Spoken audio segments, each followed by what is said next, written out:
Good evening students.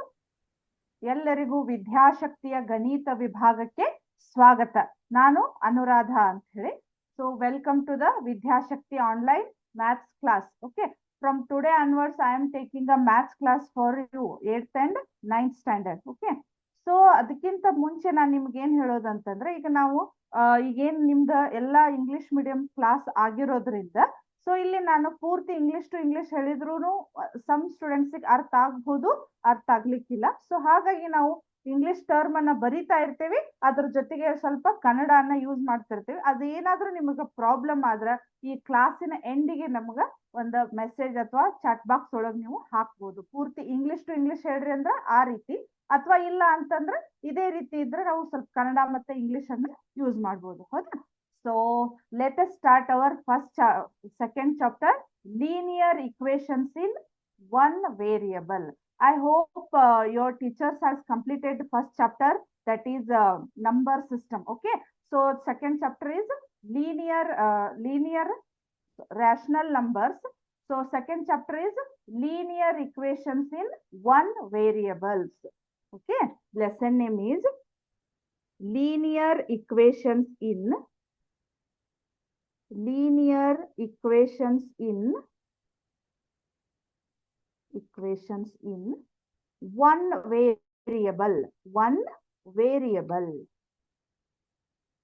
one variable. Okay, so this is the topic, second topic, linear equations in one variable. So ಈ ಪಾಠ ನಮಗೆ ಯಾವ ಇದ್ರೊಳಗೆ ಬರ್ತೈತಿ ಹೇಳ್ರಿ? ಬೀಜಗಣಿತ ಅಥವಾ ಅಲ್ಜಿಬ್ರಾ ಅನ್ನುವ ಒಂದು ಮ್ಯಾಥ್ಸ್ ನ ಒಂದು ಸಬ್ ಟಾಪಿಕ್ ಒಳಗೆ ನಮಗಿದು linear equations in one variable ಅಂತ ಬರ್ತೈತಿ. ಹೌದಾ? ಸೊ ನಮಗೆ ಫಸ್ಟ್ ಒಂದ್ ಸ್ವಲ್ಪ ನಾನು ಏನ್ ಮಾಡ್ತೀನಿ, ಬೇಸಿಕ್ ಕಾನ್ಸೆಪ್ಟ್ ಅನ್ನ, ಅಲ್ಜಿಬ್ರಾಗ್ ಸಂಬಂಧಪಟ್ಟಿರ್ತಕ್ಕಂಥ ಸ್ವಲ್ಪ ಬೇಸಿಕ್ ಕಾನ್ಸೆಪ್ಟ್ ಅನ್ನ ಹೇಳಿ ನೆಕ್ಸ್ಟ್ ಇದನ್ನ ಲೀನಿಯರ್ ಇಕ್ವೇಶನ್ ಅಂದ್ರೆ ಏನು ಅನ್ನೋದನ್ನ ಸ್ಟಾರ್ಟ್ ಮಾಡೋಣ ಅಂತ. ಹೌದಾ?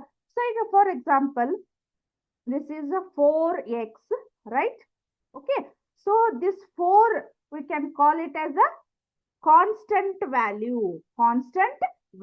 Okay, constant value. Okay, so this x we can call it as a what? Variable. ಹೌದಾ? ವೇರಿಯಬಲ್ ಅಂತ ಕರಿತೀವಿ. ಈಗ ಕಾನ್ಸ್ಟೆಂಟ್ ಅಂದ್ರೆ ನಾವು ಕನ್ನಡ ಒಳಗ ಸ್ಥಿರಾಂಕ ಅಂತ ಕರಿತೀವಿ. ವೇರಿಯಬಲ್ ಅಂದ್ರೆ ಚರಾಕ್ಷರ ಅನ್ನೋದು ನಮ್ಗೆ ಗೊತ್ತಿದೆ. ಹೌದಾ? ಇಲ್ಲಿ ನಮ್ಗೆ ಕಾನ್ಸ್ಟೆಂಟ್ ಅಂದ್ರೆ ಅದೊಂದು ಫಿಕ್ಸ್ಡ್ ವ್ಯಾಲ್ಯೂ. ಈಗ 4 ಅನ್ನುವಂತ ಒಂದು ಕಾನ್ಸೆಪ್ಟ್, 4 ಏನೋ ಒಂದು ನಂಬರ್ 4 ಅಥವಾ ಏನೋ ಒಂದು ಸಂಖ್ಯೆ, ಇಷ್ಟು ಸಂಖ್ಯೆಯನ್ನ ತಗೊಂಡ್ ಬರ್ರಿ, ಅಥವಾ 4 ಪೆನ್ ತಗೊಂಡ್ ಬರ್ರಿ, ಅಥವಾ ನಾನು ಏನೋ ಹೇಳಿದೆ ಅಂದ್ರೆ ನಿಮ್ದು ಕಾನ್ಸೆಪ್ಟ್ ಏನು? 4 ಅನ್ನೋದು ಒಂದು ಕಾನ್ಸೆಪ್ಟ್. ಅದ್ ಯಾವಾಗಾದ್ರೂ 4 ಅನ್ನುವಂತ ಕಾನ್ಸೆಪ್ಟ್ ಯಾವಾಗಾದ್ರೂ ಅದ್ರದ್ದು ನಂಬರ್ ಚೇಂಜ್ ಆಗೈತೇನು? ಇಲ್ಲ. ಹೌದಾ? ಸೊ ಅದೇ ರೀತಿ ನಮ್ಗಿಲ್ಲಿ ಎಕ್ಸ್ ಅನ್ನೋದು ನಮ್ದು ವೇರಿಯಬಲ್. ಅದ್ರದ್ದು ಇಂಗ್ಲಿಷ್ ಒಳಗೆ ಟರ್ಮ್ ಹೇಳುದು ಅಂದ್ರೇನು? ವೇರಿಯೇಷನ್ ಆಗ್ತಾ ಇರ್ತೈತಿ. ಯಾವ್ದು? According to that problems. ಅದು ಯಾವ ಪ್ರಾಬ್ಲಮ್ ಇರ್ತೈತಿ ಅದ್ರಕ್ಕೆ. ಈಗ ನೀವು ಸಾಕಷ್ಟು ಈಗ ಆಲ್ರೆಡಿ ಸ್ವಲ್ಪ 7th 6th ಒಳಗೆ ನೀವು ಸ್ವಲ್ಪ ಅಲ್ಜಿಬ್ರಿಕ್ ಎಕ್ಸ್ಪ್ರೆಷನ್ಸ್ ಗಳನ್ನ ಸಾಲ್ವ್ ಮಾಡಿರ್ತೀರಿ. ಅಲ್ಲಿ ಏನಾಗಿರ್ತೈತಿ, ಈಗ ಒಂದು ಫಾರ್ ಎಕ್ಸಾಂಪಲ್ ಒಂದು ಪ್ರಾಬ್ಲಮ್ ಅನ್ನ ಸಾಲ್ವ್ ಮಾಡಿದ್ರಿ ಅಂದ್ರೆ ಅಲ್ಲಿ ಏನಾಗಿರ್ತೈತಿ, x equal to for example -5 ಬಂತು. ಓಕೆ, ನೆಕ್ಸ್ಟ್ ಅಗೇನ್ ನಾವು ಇನ್ನೊಂದು ಪ್ರಾಬ್ಲಮ್ ಅನ್ನ ತಗೊಂಡಾಗ ಅಲ್ಲಿ ಏನಾಗತ್ತ, ಎಕ್ಸ್ ಇಕ್ವಲ್ ಟು -10 ಬಂತು. ಹಾಗಾದ್ರೆ ಎಕ್ಸ್ ವ್ಯಾಲ್ಯೂ ಏನಾಯ್ತು? Keep changing according to their problems. ಹೌದಾ? ಯಾವ ಪ್ರಾಬ್ಲಮ್ ತಕ್ಕ ಹಾಗೆ ಅಲ್ಲಿ ಎಕ್ಸ್ ವ್ಯಾಲ್ಯೂಗಳು ಚೇಂಜ್ ಆಗ್ತಾ ಇರ್ತಾವು. ಸೊ ಇದಕ್ಕೆ ನಾವು ಈ ರೀಸನ್ಗೆ ಎಕ್ಸ್ ಅನ್ನ ವೇರಿಯಬಲ್ ಅಂತ ಕರಿತೀವಿ.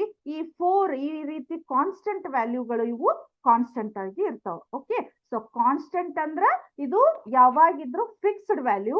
ವೇರಿಯಬಲ್ ಅಂದ್ರೆ ಇದು ಕೀಪ್ ಚೇಂಜಿಂಗ್ ಅಂದ್ರೆ ಚೇಂಜ್ ಆಗ್ತಾ ಹೋಗ್ತಾ ಇರ್ತೈತಿ. ಈ ರೀತಿ ನಾವೇನ್ ಇವನ್ನ ಎಕ್ಸ್ ವೇರಿಯಬಲ್ ಗಳನ್ನ ಸೇರಿಸಿ ಬರೆಯುವಂತಹ ಒಂದು ಪ್ಯಾಟರ್ನ್ ಗೆ ಏನಂತ ಕರಿತೀವಿ?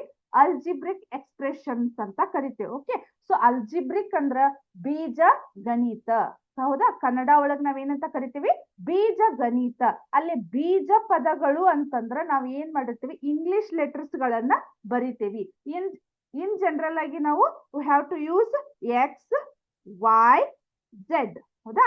ಆಲ್ಮೋಸ್ಟ್ ಬಹಳಂತ ಪ್ರಾಬ್ಲಮ್ಸ್ ಒಳಗೆ ನಾವು ಯೂಸ್ ಮಾಡೋದು ಯಾವ್ದು ಹೇಳ್ರಿ? ಎಕ್ಸ್ ಮತ್ತು ವೈ ಝೆಡ್ ಗಳನ್ನ ಈ ರೀತಿ ಯೂಸ್ ಮಾಡ್ತೇವೆ. ಕರೆಕ್ಟಾ? ಇದು main concept of this algebraic expression. ಅಂದ್ರೆ ನಮಗ ವೇರಿಯಬಲ್ ಅಂದ್ರೆ ಏನ್ ಗೊತ್ತಾಗ್ಬೇಕು, ಕಾನ್ಸ್ಟೆಂಟ್ ಅಂದ್ರ ಏನ್ ಗೊತ್ತಾಗ್ಬೇಕು, ಬೀಜ ಪದಗಳು ಅಂದ್ರ ಅಲ್ಜಿಬ್ರಿಕ್ ಎಕ್ಸ್ಪ್ರೆಷನ್ ಆ ಟರ್ಮ್ಸ್ ಗಳಂದ್ರೇನು ಗೊತ್ತಾಗ್ಬೇಕು. ಹೌದಾ? ಅಂದ್ರೆ ನಮಗೆ ಇದ್ರದ್ದು ನೆಕ್ಸ್ಟ್ ನಾನು ಲೀನಿಯರ್ ಇಕ್ವೇಶನ್ ಅನ್ನ we have to understand linear equations concept ಅನ್ನ ಈಸಿಲಿ ಅಂಡರ್ಸ್ಟ್ಯಾಂಡ್ ಮಾಡ್ಕೊಳಕ್ ಆಗ್ತೈತಿ. Correct? So let's move on to next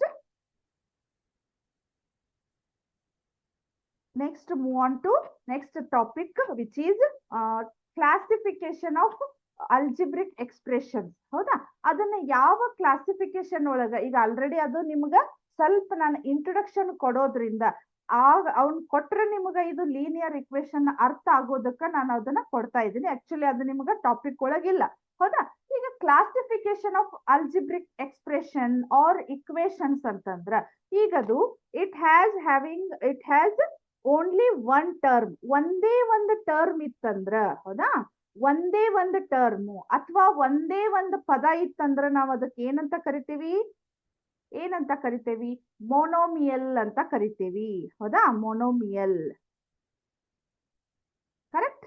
next 2x ಅಂದ್ರ ಒಂದೇ ಒಂದು ಪದ ಇರ್ತೈತಿ, ಅದು ಚರಾಕ್ಷರಗಳನ್ನ ಅಥವಾ ವೇರಿಯಬಲ್ ಅನ್ನು ಒಳಗೊಂಡಿರ್ಬಹುದು ಅಥವಾ ಒಳಗೊಂಡಿರುತ್ತಿಲ್ಲ, ಅದು ಏನಾಗತ್ತ? ಮೊನೋಮಿಯಲ್ಸ್ ಅಂತ ಆಗತ್ತ. ಇದ್ರ ನೆಕ್ಸ್ಟ್ ನಮಗ ಈಗ ನೋಡ್ರಿ, ಇದನ್ನ ಕಂಟಿನ್ಯೂ ಮಾಡ್ತೇನೆ. 2x ಪ್ಲಸ್ 1, ಇಲ್ಲಿ ಏನಾಯ್ತು, ಅಲ್ಲೇ ನಡು ಒಂದು ಮಿಡ್ಲ್ ಪ್ಲಸ್ ಅನ್ನುವಂಥದ್ದು ಒಂದು ಬಂದು ನಮ್ಗೆ ಏನಾಯ್ತು, ಎರಡು ಪದಗಳಾದವು. It has a 2 term. ಹೌದಾ?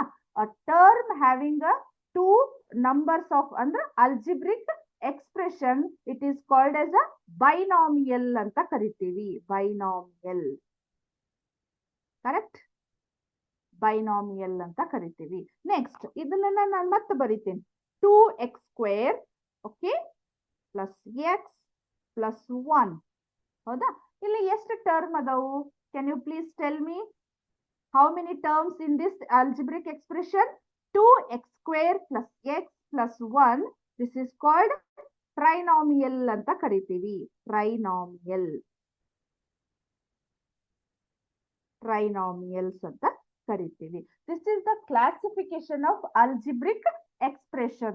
ಅಥವಾ ಇವು ನಿಮಗೆ ನೆಕ್ಸ್ಟ್ 9th ಕ್ಲಾಸ್ ಒಳಗ ಪಾಲಿನಾಮಿಯಲ್ ಅನ್ನೋ ಒಂದು ಚಾಪ್ಟರ್ ಇದೆ, ಅದರ ಕ್ಲಾಸಿಫಿಕೇಶನ್ ಒಳಗು ಸೇಮ್ ಇವೇ ಬರ್ತಾವ. ಇದನ್ನ ನೀವು ಕಲ್ಕೊಂಡ್ರಿ ಅಂದ್ರ ಅಲ್ಲಿ ಏನಾಗಿರ್ತೈತಿ ಹೇಳ್ರಿ, ಆ ಟರ್ಮ್ ಹ್ಯಾವಿಂಗ್ ಏನಾಗಿರ್ತೈತಿ, 1 ಟರ್ಮ್ ಇದ್ರದು ಮೊನೋಮಿಯಲ್, 2 ಟರ್ಮ್ ಇದ್ವು ಅಂದ್ರ ಬೈನಾಮಿಯಲ್, 3 ಟರ್ಮ್ ಇದ್ವು ಅಂದ್ರ ಟ್ರೈನಾಮಿಯಲ್, 3ಕ್ಕಿಂತ ಹೆಚ್ಚಿತ್ತು ಅಂದ್ರ ಮಲ್ಟಿನಾಮಿಯಲ್ ಅಂತ ಕರಿತೀವಿ. ಬಟ್ ಅದ್ ನಿಮ್ಗ ಅಷ್ಟು ಟಾಪಿಕ್ಗೆ ಇಲ್ಲ. ಅರ್ಥ ಆಯ್ತಾ? ಮೊನೋಮಿಯಲ್, binomial, ಟ್ರೈನಾಮಿಯಲ್.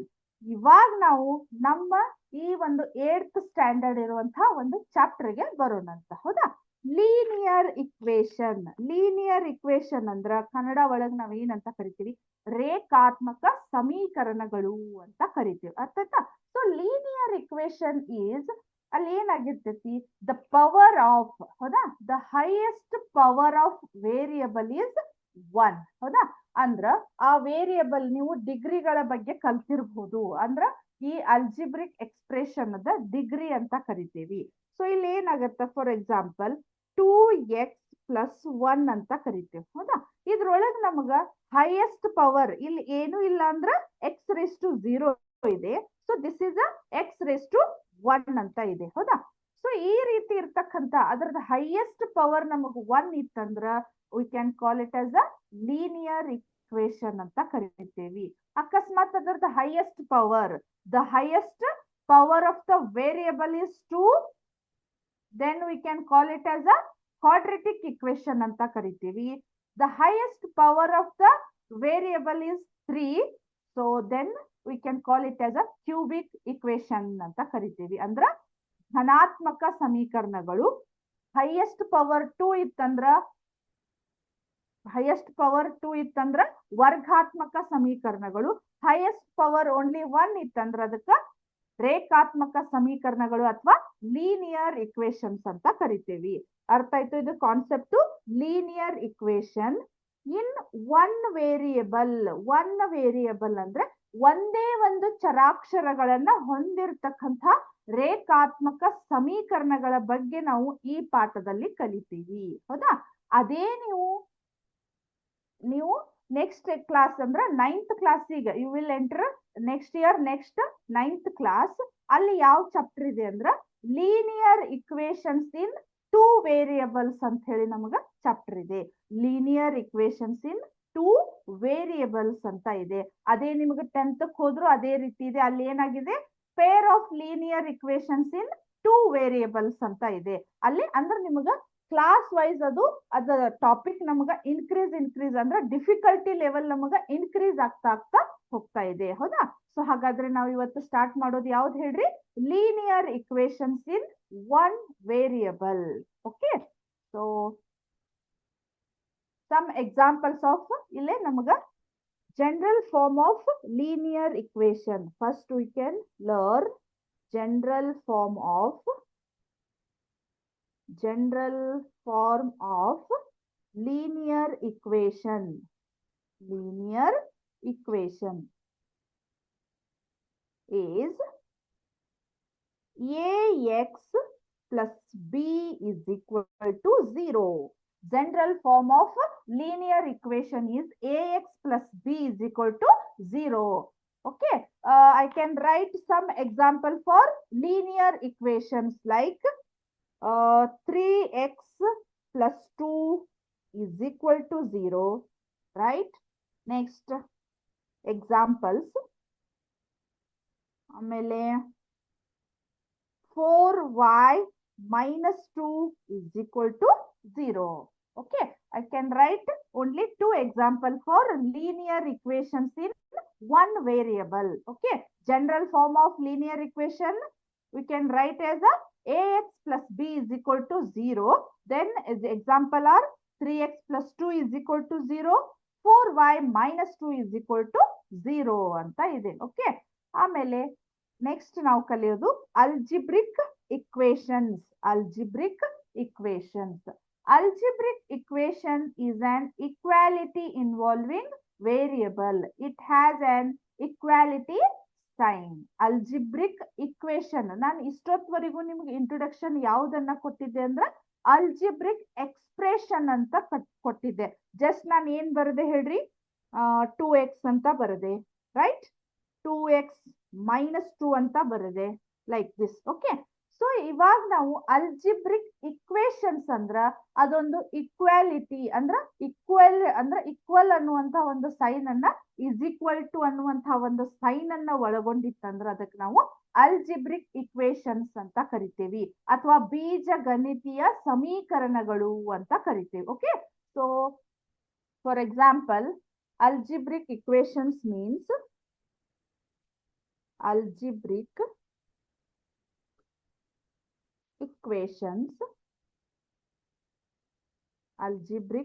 equations is an equality involving variable. Andra it has an equality sign. It has ಅಂದ್ರದು is equal to ಅಂತ ಒಂದು ಸೈನ್ ಅನ್ನೋದು ಒಳಗೊಂಡಿದೆ. It has an equality sign. Okay, equality sign, right? Next example ಅಂದ್ರೆ ಈಗ ನೋಡ್ರಿ, 5x minus 3 is equal to 0. Okay, ಇಷ್ಟೊತ್ತವರೆಗೂ ನಾನು ಏನ್ ಬರ್ದಿದ್ದೆ ಹೇಳ್ರಿ? ಅಲ್ಜಿಬ್ರಿಕ್ ಎಕ್ಸ್ಪ್ರೆಷನ್ ಅನ್ನ ಬರ್ದಿದ್ದೆ. ಅಲ್ಲಿ ನಾನು ಏನಾಗಿತ್ತು, we cannot put is equal to sign. Okay, so ಇಲ್ಲಿ ಏನಾಗಿತ್ತು, 5x minus 3 is equal to 0 ಅಂದ್ರ this is called a algebraic equation. Some more example for algebraic equation is 4y minus 2 is equal to 0. Means it has an equality sign. Equality means is equal to sign. Okay, I hope understand about the algebraic equations. Okay, when next we move on to next topic, main this concept of 8th class. Okay, so heading solving equations solving equations having the variable on both the side, having the variable on both the side, right? ಇಲ್ಲಿ ನಾವು ಈ ಪಾಠದೊಳಗೆ ಕಲಿಯೋದೇನಂದ್ರ linear equations ಗಳನ್ನ solution ಅನ್ನ ಕಂಡು ಹಿಡಿಬೇಕು. So ಅದರೊಳಗೆ ನಿಮಗೆ 8th ಸ್ಟ್ಯಾಂಡರ್ಡ್ ಗೆ ಬರ್ತಕ್ಕಂತ ಟಾಪಿಕ್ ಯಾವ್ದಂದ್ರ solving equations having the variable on both the side. ಹೌದಾ, ನಾನೀಗ ಇದೇನಂದ್ರ ಈ ಇಕ್ವೇಶನ್ಸ್ ಗಳನ್ನ ಇಲ್ಲಿ ಏನಾಗಿರ್ತೈತಂದ್ರ ಎರಡೂ ಸೈಡ್ ನಾನ್ ನಿಮ್ಗೆ ಇವಾಗಾದ್ರೂ ಹೇಳಿದ್ದೆ ಅಲ್ಜಿಬ್ರಿಕ್ ಇಕ್ವೇಶನ್ಸ್ ಅಂದ್ರ ಒಂದು it has an equality sign. Okay, so ಆ ಇಕ್ವಾಲಿಟಿ ಸೈನ್ ಒಳಗ ನಮ್ಗ LHS ಒಳಗೂ ನಮ್ಗೆ ಏನಾಗಿರ್ತೈತಿ ವೇರಿಯಬಲ್ ಇರ್ತೈತಿ, RHS ಒಳಗೂ ವೇರಿಯಬಲ್ ಇರ್ತೈತಿ. Okay, we will learn about how to solve that equation having the variable on both the side. Okay, so some equation we now discuss how to solve such equation which have expression with the variable on both the side. ಅಂದ್ರೆ ಎರಡೂ ಕಡೆ ಇರ್ತಕ್ಕಂಥ ಈ ಒಂದು variable ಅನ್ನ ಯಾವ ರೀತಿ ನಾವು ಸಾಲ್ವ್ ಮಾಡೋದು ಅನ್ನೋದನ್ನ ನಾನು ಹೇಳ್ತೀನಿ. ಅದಕ್ಕಿಂತ ಮುಂಚೆ ಫಸ್ಟ್ ಸಮ್ ಎಕ್ಸಾಂಪಲ್ಸ್ ಗಳನ್ನ ಬರೇ ಏನಂದ್ರ ವೇರಿಯಬಲ್ ಒನ್ ಸೈಡ್ ಇದ್ದಾಗೂ ನಾವು ಯಾವ ರೀತಿ ಇಕ್ವೇಶನ್ಸ್ ಗಳನ್ನ ಸಾಲ್ವ್ ಮಾಡಬೇಕು. Okay, for example 2x minus 4 is equal to 0. Here we have to find x value. 2x minus 4 is equal to 0. ಇವಾಗ ಏನಾಯ್ತು, ವೇರಿಯಬಲ್ ಅನ್ನೋದು ಒನ್ ಸೈಡ್ ಅಷ್ಟೇ ಇದೆ. ಈಗ ನಿಮಗ್ ಕಾನ್ಸೆಪ್ಟ್ ಇರುವುದು solving equations having the variable on both the side ಅಂತ ಇದೆ. ಓಕೆ, ಸೊ ಇಲ್ಲಿ ಏನಾಗಿತ್ತು ನಿಮ್ಗೆ ಈ ಕಡೆನು ನಿಮ್ಗೆ ಅದೇನಾಗಿರ್ತಾವು ವೇರಿಯಬಲ್ಸ್ ಬರ್ತಾವು. ಅದನ್ನ ಎಕ್ಸಾಂಪಲ್ಸ್ ಗಳನ್ನ ನೆಕ್ಸ್ಟ್ ಬರಿತೀನಿ. ಓಕೆ, ಸೊ ಫಸ್ಟ್ ಇದನ್ನ ಒನ್ ಸೈಡ್ ಇದ್ದಾಗ ನಾವು ಯಾವ ರೀತಿ ಪ್ರಾಬ್ಲಮ್ಸ್ ಗಳನ್ನ ಸಾಲ್ವ್ ಮಾಡ್ಬೇಕಂತ ಹೇಳಿ. Okay, so 2x remain here is equal to, right, minus 4. When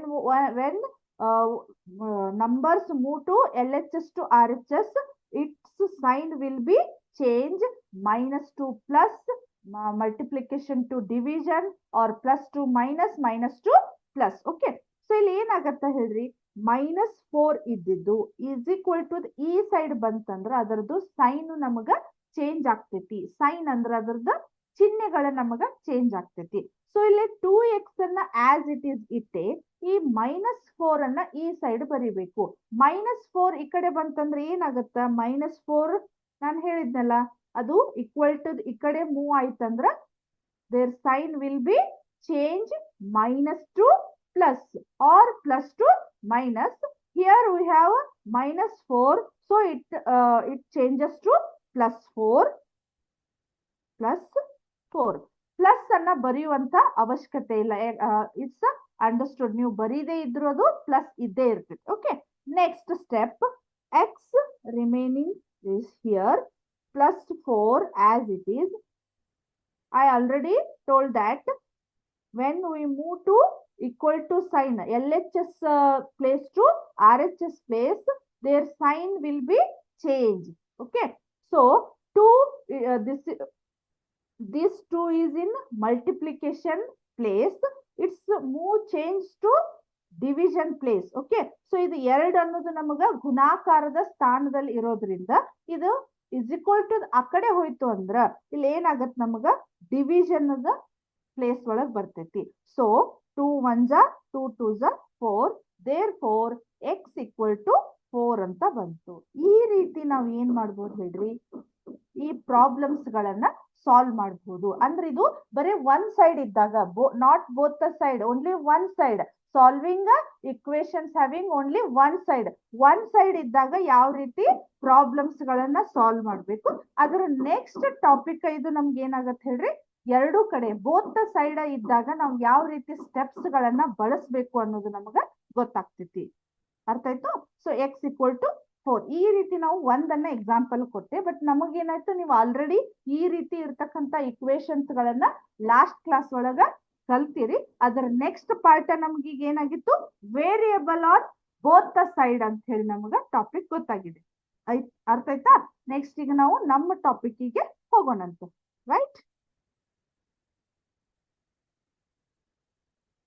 so ಅದಕ್ಕಿಂತ ಮುಂಚೆ ನಾನು ಈಗ ನಿಮ್ಗ ಒಂದು ಸಿಮ್ಯುಲೇಷನ್ ಅನ್ನ ತೋರಿಸ್ತೀನಿ. ಅಂದ್ರೆ ಇದರದ ಕ್ಲಾಸಿಫಿಕೇಶನ್ ಇಷ್ಟೊತ್ತವರೆಗೂ ಏನ್ ಹೇಳಿದಲ್ಲ ಅದರದ ಕ್ಲಾಸಿಫಿಕೇಶನ್, ಅದ್ರ ಮೇಲೆ ಆಮೇಲೆ ಇಲ್ಲೇ ಇಕ್ವೇಶನ್ ಗಳನ್ನ ಸಾಲ್ವ್ ಮಾಡಿದ್ವಲ್ಲ, ಲೀನಿಯರ್ ಇಕ್ವೇಶನ್ಸ್ ಗಳನ್ನ, ಅದ್ರ ಮೇಲೆ ನಿಮ್ಗೆ ಒಂದು ಸಿಮ್ಯುಲೇಷನ್ ನ ತೋರಿಸ್ತೀನಿ. Next we move to exercise to solve the linear equations having variable on both the side. Okay, so let's share my screen.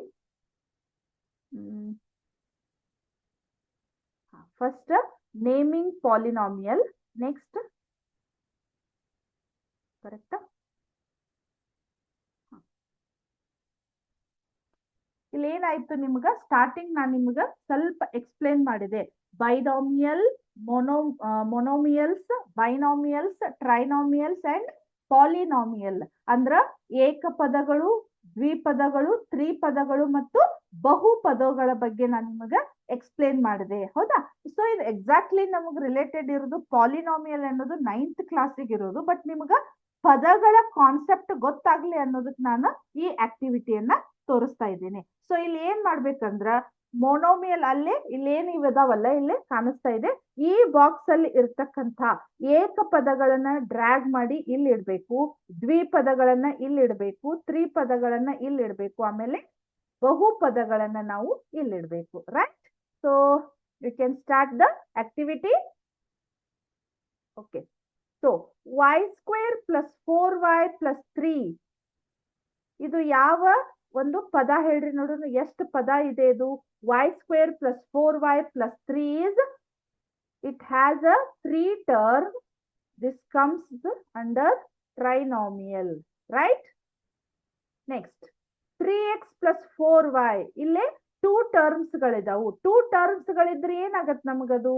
ಎರಡೇ ಪದಗಳು ಅಂದಂಗ, ಹೌದಾ? So 3x + 4y is binomial ಅಂದ್ರ ದ್ವಿಪದಗಳು, right? Next, -3x is monomials, right?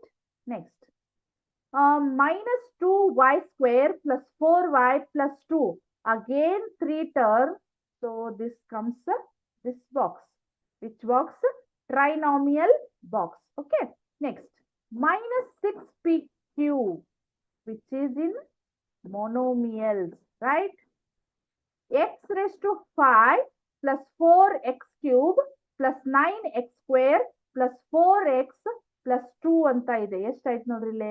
1 2 3 4 5 ಇರೋದ್ರಿಂದ, ಇದು 3ಕ್ಕಿಂತ ಹೆಚ್ಚಿರೋದ್ರಿಂದ ಇದನ್ನ ನಾವ್ ಏನ್ ಮಾಡ್ಬೋದು? ಪಾಲಿನಾಮಿಯಲ್ ಅಂದ್ರ ಬಹುಪದೋಕ್ತಿಗಳು ಅನ್ನೋ ಒಂದು ಇಲ್ಲಿ ಮಾಡ್ಬೇಕು, ಅರ್ಥ ಆಯ್ತಾ?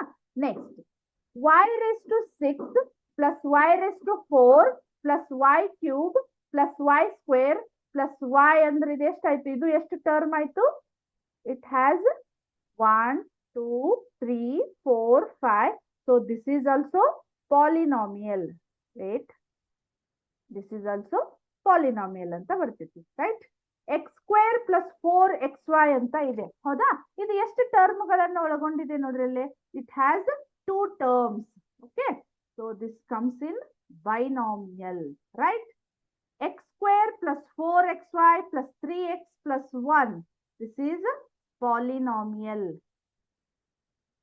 correct? So again 9a² b ಅನ್ನೋದು ಒಂದೇ ಒಂದು ಪದ ಇರೋದ್ರಿಂದ ನಾನು ಇದನ್ನ ಇಲ್ಲಿ ಶಿಫ್ಟ್ ಮಾಡ್ತೀನಿ, right? Correct. Next, 5x². 5x² ಅಂದ್ರೆ ಎಲ್ಲಿ ಬರ್ತೈತೆ ಹೇಳ್ರಿ? ಇದು ಎಲ್ಲಿ ಬರ್ತೈತೆ, right? Next, 4x³ + 4x² + 3x ಅಂದಾಗ ಇದು ನಮ್ಗೆ ಏನ್ ಬರ್ತೈತೆ ಹೇಳ್ರಿ? ಟ್ರೈನಾಮಿಯಲ್ಗೆ ಇಲ್ಲಿ ಬರ್ತೈತಿ, ರೈಟ್? ನೆಕ್ಸ್ಟ್, 2 - 4x² ಅಂತಂದ್ರ ಇದು ಬೈನಾಮಿಯಲ್ಸ್ಗೆ ಬರುತ್ತಾ, ಕರೆಕ್ಟ್? 2a + 5 ಅಂದ್ರ ಇದು ಕೂಡ ನಮ್ಗ ಬೈನಾಮಿಯಲ್ಗೆ ಬರ್ತೈತಿ, right? Next, x² + 4xy + 3x ಅಂದ್ರ ಇದು ತ್ರಿಪದೋಕ್ತಿ ಅಥವಾ ಟ್ರೈನಾಮಿಯಲ್ಗೆ ಬರ್ತೈತಿ. Next 16x square plus 44x plus 3x cube minus 1. This comes in polynomial box, right? ಹೌದಾ? ನಾವೇನ್ ಮಾಡಿದ್ವಿ ಈಗ ಎಲ್ಲಾ ಬಾಕ್ಸ್ ಗಳನ್ನ ಕ್ಲಾಸಿಫೈ ಮಾಡಿ ಮೊನೋಮಿಯಲ್ಸ್, ಬೈನಾಮಿಯಲ್ಸ್, ಟ್ರೈನಾಮಿಯಲ್ಸ್, ಪಾಲಿನಾಮಿಯಲ್ಸ್ ಅನ್ನ ಎಲ್ಲ ಕ್ಲಾಸಿಫೈಡ್ ಮಾಡಿ ಬಾಕ್ಸ್ ಒಳಗೆ ಹಾಕಿದ್ವಿ. ಬಟ್ ನಮ್ದು ನಾವು ಮಾಡಿರ್ತಕ್ಕಂತ ಆನ್ಸರ್ ಕರೆಕ್ಟ್ ಇದೆಯಲ್ಲ ಅಂತ ಗೊತ್ತಾಗ್ಬೇಕಲ್ಲ. ಸೊ ನಾವೇನ್ ಮಾಡ್ಬೇಕಿಲ್ಲ, ಸಬ್ಮಿಟ್ ಆನ್ಸರ್ ಅಂತ ಕ್ಲಿಕ್ ಮಾಡೋಣ. ಅದ್ ತಾನೇ ತೋರಿಸ್ತೈತಿ ಎಷ್ಟು ನಾವು ರೈಟ್ ಆನ್ಸರ್ ಮಾಡಿದ್ವಿ ಅಂತ ಕಾಣಿಸ್ತಾ ಇದೆ. ಅಲ್ಲೆಲ್ಲ ರೈಟ್ ಮಾರ್ಕ್ ಬರ್ತಾ ಇದೆ. Correct? Okay, game is complete now. Okay, so this is the classification of algebraic expression. ಇದರ ನೆಕ್ಸ್ಟ್ ನಾವು ಬರೋದು ಯಾವ್ದಂದ್ರ ಇಕ್ವೇಶನ್ಸ್ ಗಳನ್ನ ಯಾವ ರೀತಿ ಸಾಲ್ವ್ ಮಾಡೋದು. ಇಲ್ಲಿದೆ ನೋಡ್ರಿ, ಒಂದ್ ಸೆಕೆಂಡ್. ಇಲ್ಲಿ ನೋಡ್ರಿ, ಇಕ್ವೇಶನ್ಸ್ ಗಳನ್ನ ಯಾವ ರೀತಿ ಸ್ಟಾರ್ಟ್ ಮಾಡೋದು. ಹೌದಾ? ಇಲ್ಲೇ ಕಾಣಿಸ್ತಾ ಇದೆ, ಬರ್ತಾ ಇದೆ ನೋಡಿ. x minus 2 is equal to 0 ಅಂತ ಇದೆ. ಇದ್ರದ್ದು ವ್ಯಾಲ್ಯೂ ಎಷ್ಟಾಗತ್ ನೋಡ್ರಿ ನಮ್ಗ. ಆ -2 ನ ಆ ಕಡೆ ಹೋಯ್ತು ಅಂದ್ರ ಹೇಳಿದೆ ನಾನು ನಿಮ್ಗ, ಮೈನಸ್ ಅಂದ್ರ ಚಿಹ್ನೆಗಳು ಚೇಂಜ್ ಆಗ್ತಾ ಇರ್ತಾವು ಅಂತ ಹೇಳಿ. -2 ಆ ಸೈಡ್ ಹೋತಂದ್ರ +5 ಆಯ್ತು, ಅಂದ್ರ +2. So answer is correct. Next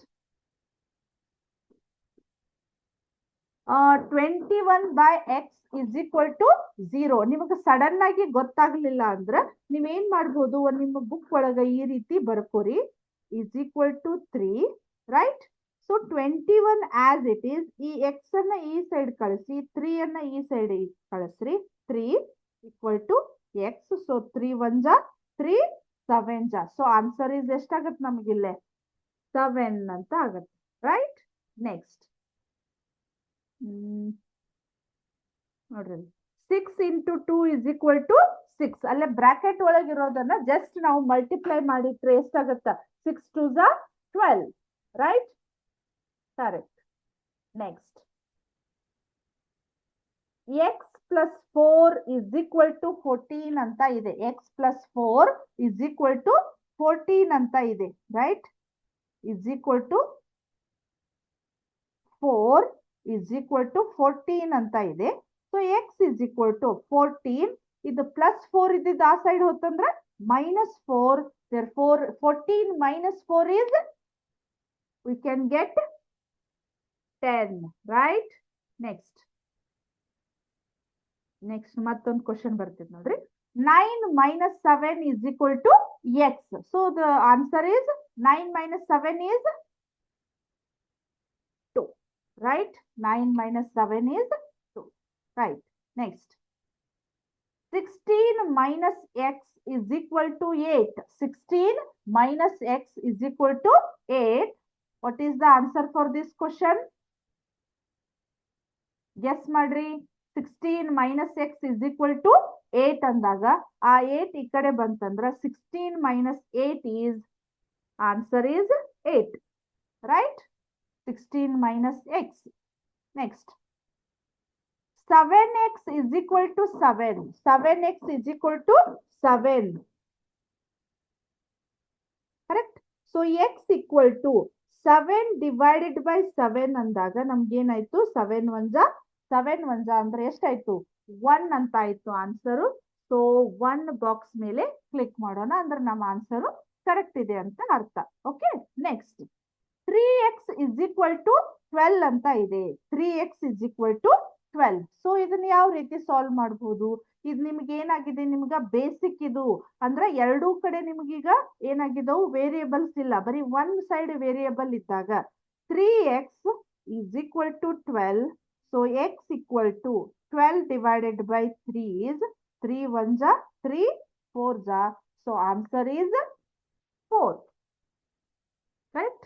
4. Next, last question. 10 minus x is equal to 1. 10 minus x is equal to 1.